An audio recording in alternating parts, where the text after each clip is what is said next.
प्यारे बच्चों, आज हम बात करेंगे अष्टांग योग का अति संक्षिप्त परिचय के विषय में। देखिएगा, अष्टांग योग जो प्रतिपादित किया गया है महर्षि पतंजलि के द्वारा इसको प्रतिपादित किया गया है और इसमें 8 योग के 8 अंगों का वर्णन करा गया है। तो इन्हीं के विषय में आज हम बात करेंगे। प्रथम जो हमारा चरण है, जो स्टेप है, वो है यम। यम का यहाँ पे जो तात्पर्य बताया है महर्षि पतंजलि ने, वो बताया है सामाजिक अनुशासन से, यानी कि समाज के प्रति जो हम अनुशासन अपने अंदर उतारते हैं उसको यहाँ पर यम कहा गया है। यम को 5 प्रकार या 5 रूपों में यहाँ पे विभाजित किया गया है। प्रथम है अहिंसा। अहिंसा से तात्पर्य है किसी भी प्राणी को मन वचन कर्म से हिंसा न करना, या किसी भी प्राणी की मन वचन कर्म से हिंसा न करना। सत्य के विषय में यहाँ पे बताया है। सत्य है झूठ ना बोलना, यानी कि जैसा देखा जैसा सुना वैसा ही वर्णन करना, किसी भी तरह की उसमें मिलावट ना करना। अस्त्य यहाँ पे बताया गया है। अस्त्य का मतलब है चोरी ना करना, अर्थात किसी भी व्यक्ति से या किसी भी, अगर कहा जाए कि कोई भी हमारा परिचित भी हो, अगर हम उससे बिना पूछे उसकी कोई वस्तु को ग्रहण करते हैं तो वो भी यहाँ पे चोरी के विषय में ही उसको बताया गया है। ब्रह्मचर्य का मतलब है विषय वासना की ओर ले जाने वाली प्रवृत्ति का त्याग करना। देखिए कि ब्रह्मचर्य अगर कहा जाए कि ब्रह्म के जैसा आचरण, ब्रह्मचर्य का अगर मतलब हम देखें तो इसमें यही है कि अगर हमारी किसी वस्तु या व्यक्ति में जब कोई मोह या ममता पड़ जाती है तो हम हर समय उसी के विषय में सोचना शुरू कर देते हैं, और जब तक वो हमें मिल ना जाए तब तक क्या है कि हम उसको किसी भी प्रकार से या उचित या अनुचित ढंग से उसको पाने के लिए तत्पर हो जाते हैं। तो जब तक ये इस प्रकार की विषय वासना हमारे अंदर पड़ी रहेगी तो क्या है कि हमारी जो चेतना की अवस्था है वो ऊर्ध्वगामी ना होकर निम्नगामी हो जाएगी। जो यम है उसका जो 5वां प्रकार है वो है अपरिग्रह, अर्थात अनावश्यक वस्तु के ग्रहण का त्याग करना।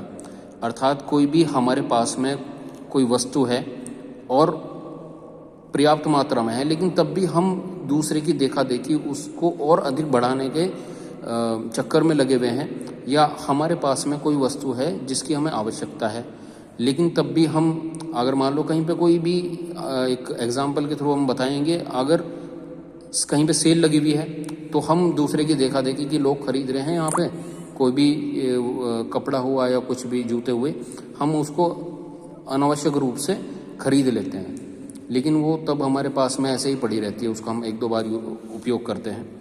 तो अनावश्यक वस्तु त्याग को बताया है यहाँ पर अपरिग्रह।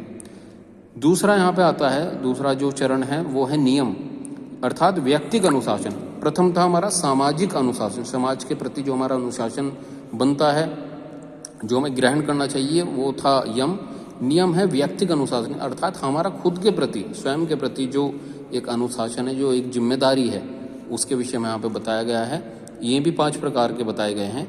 प्रथम है शौच, अर्थात बाह्य व आंतरिक शुद्धि।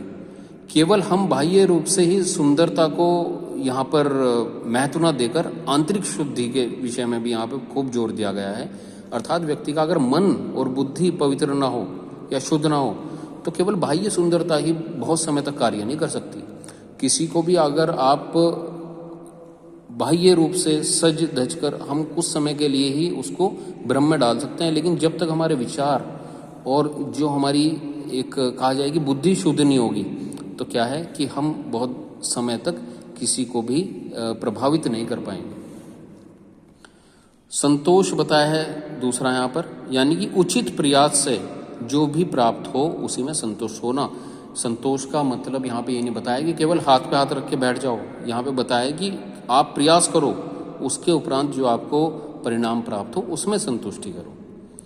तब से तात्पर्य यहाँ पे बताया है अच्छाई हेतु कष्टों को सहन करना, यानी कि सुख दुख जय पराजय लाभ हानि इनमें सब में अपने अंतःकरण उसको सम बनाए रखना। अच्छा हेतु जो भी कष्ट आए कि ठीक है, जो ईश्वर दे रहे हैं अच्छी बात है, इससे हमें कुछ ना कुछ सीखने को मिलेगा और हम आगे बढ़ेंगे। अगला है यहाँ पर स्वाध्याय, ये नियम के अंदर ही है। चौथा जो इसका पार्ट है। स्वाध्याय यानी मंत्रों तथा मोक्ष शास्त्रों का अध्ययन करना। अगर हम इसका संधि विच्छेद करते हैं यानी कि स्व प्लस अध्याय यानी कि स्वयं का अध्ययन करना। जो हमारे शास्त्र हैं, इतने अच्छे अच्छे जो हमारे शास्त्र हैं, उनका अध्ययन करके उनके जो विचार हैं उनको अपने अंदर उतारना और फिर अध्ययन करना कि क्या हम इनको पूर्ण रूप से अपने जीवन में उतार पाए हैं। इसमें अंतिम है नियम का जो प्रकार है वो है ईश्वर प्रणिधान, अर्थात अपने समस्त कर्मों का ईश्वर में श्रद्धा भाव से समर्पण करना।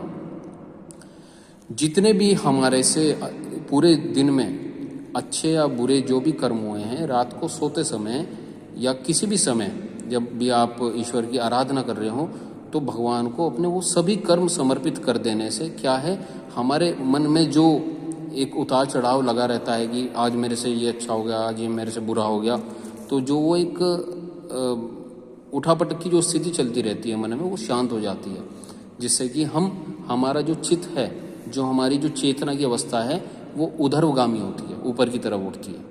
अगर हम केवल उसमें फंसे रह जाएंगे तो हम आगे के प्रयासों को नहीं कर पाएंगे जो हमारी चेतना को ऊपर उठाने के लिए पर्याप्त रहते हैं। तीसरा जो इसमें स्टेप है, जो चरण है, वो है आसन, अर्थात जिस स्थिति में दीर्घ काल तक स्थिरता के साथ सुखपूर्वक बैठा जा सके। यानी कोई भी एक ऐसी स्थिति जिसमें कि जो साधक है वो अपने आप को स्थिर कर पाए लंबे समय तक, वो यहाँ पे आसन कहा गया है। चौथा यहाँ पर है प्राणायाम, अर्थात श्वास प्रश्वास को नियंत्रित करके उसमें एक क्रम लाना। जो हमारी श्वास प्रश्वास की जो गति है उसको नियंत्रित करना एक बहुत बड़ा अपने आप में, अगर कहा जाए कि अपने मन को ही कंट्रोल करने के बराबर है, अपने मन को ही साधने के समान है, अगर हम श्वास प्रश्वास की गति में एक नियमितता ले आए, और ये प्राणायाम से ही संभव है। और प्राणायाम भी यहाँ पे 4 प्रकार के बता रखे हैं, बाह्य वृत्ति और अभ्यंतर वृत्ति, स्तंभ वृत्ति, बाह्य अभ्यंतर विक्षेपी प्राणायाम। तो इनमें अलग अलग प्रकार के यहाँ पे प्राणायाम बताए हैं। 5वां यहाँ पे जो चरण है वो है प्रत्याहार, अर्थात इंद्रियों का अपने विषयों से विमुख होकर चित्त के स्वरूप में तदाकार हो जाना ही यहाँ पे प्रत्याहार बताया गया है। जो हमारी इंद्रियां हैं वो क्या है, अंतर्वृत्ति ना होकर, यानी कि अंदर की तरफ स्थित ना होकर, वो क्या है, बाह्य वृत्ति हो रही है, यानी कि बाहर की ओर लगी हुई है। हम जब उनको अंदर यानी कि अपने एक तत्व उस ईश्वर में जब उनको साधने का प्रयास करते हैं तो तब वो क्या है, हमारा प्रत्याहार होता है। भगवान श्री कृष्ण ने भी श्रीमद् भगवद गीता में इसके विषय में बताया है कि जिस प्रकार जो कछुआ है अपनी सारी इंद्रियों को सकोड़कर अपने खोल में आ जाता है तब वह सुरक्षित महसूस करता है अपने आप को। इसीलिए इसी प्रकार जो जीवात्मा है वो अपने आप को संतुष्ट या सुरक्षित पूर्ण रूप से कब महसूस करती है, जब वो अंदर अपने उस एक तत्व में स्थित होने का प्रयास करती है और खुद उसमें सफल हो जाती है। तो ये प्रत्याहार से ही संभव है। धारणा क्या है, यानी कि प्रत्येकतानता ध्यानम, यहाँ पे जो हमारा अगला है इसमें यह है देशबंध चित्त से धारणा, यानी कि किसी एक देश में किसी एक वस्तु में जब हम अपनी जो मन है उसे जब एकाग्र करने का प्रयास करते हैं, पूर्ण रूप से प्रयास नहीं, केवल आरंभिक प्रयास जब हमारा होता है, तो यानी कि चित्त को अभिष्ट विषय पर लगाना। जो हमारा चित्त है उसको किसी एक अभिष्ट विषय पर जब हम लगा देते हैं तो वो क्या है, धारणा है। ध्यान क्या है, यहाँ पे हम उपयोग करेंगे महर्षि पतंजलि के द्वारा बताए गए उस सूत्र का, प्रत्येकतांता ध्यानम। जिस प्रकार से जब कोई तेल कोई अगर ऊपर से किसी दूसरे पात्र में गिरा रहा है तो एक तान होना, एक धार हो जाना, तभी वो उसमें पूर्ण रूप से गिर पाएगा, नहीं तो क्या है कि वो इधर उधर छिटक जाएगा, इधर उधर गिर सकता है। इसमें बताया गया है कि जिसमें चित्त को लगाया जाए ध्येय वस्तु में, यानी ध्येय वस्तु जिसमें हम सोच रहे हैं चित्त को लगाने के लिए, उसी में चित्त का एकाग्र हो जाना। जब हमारी जो धारणा की अवस्था है वो प्रारंभिक अवस्था होती है, हम किसी वस्तु को एकटक देख रहे हैं या आंख बंद करके एक चीज के विषय में सोच रहे हैं, जब हम उसमें एक तान हो जाएं, यानी कि केवल हमें वो ही वस्तु नजर आए, इधर उधर की कोई चीज ही ना दिखे, तो वो क्या है, यहाँ पे ध्यान है, और उसी में हमारा जो चित्त है वो एकाग्र होता चला जाए। इसमें अंतिम जो अष्टांग योग का जो चरण बताया गया है वो है समाधि, अर्थात ध्यान करते करते जब चित्त देहकार में परिणत हो जाता है तथा उसमें अपने स्वरूप का अभाव सा हो जाता है, तो वो क्या है? समाधि है। जिस ध्येय वस्तु में अभी तक हम ध्यान लगा रहे थे, एकाग्र कर रहे थे, कुछ समय पश्चात वो ध्येय वस्तु भी वहां से शून्य हो जाती, और क्या हो जाता है कि स्वरूप ज्ञान शून्य, स्वरूप का ज्ञान जो है शून्य हो जाता है, तो वो क्या है? यहाँ पे समाधि बताई गई है। इस प्रकार से प्यारे बच्चों, यहाँ पे अष्टांग योग का जो एक अति संक्षिप्त परिचय था वो आपके सामने रखा गया है, और इसको आप वीडियो को सुनेंगे बार बार और चीज़ों को समझने का प्रयास करेंगे। धन्यवाद।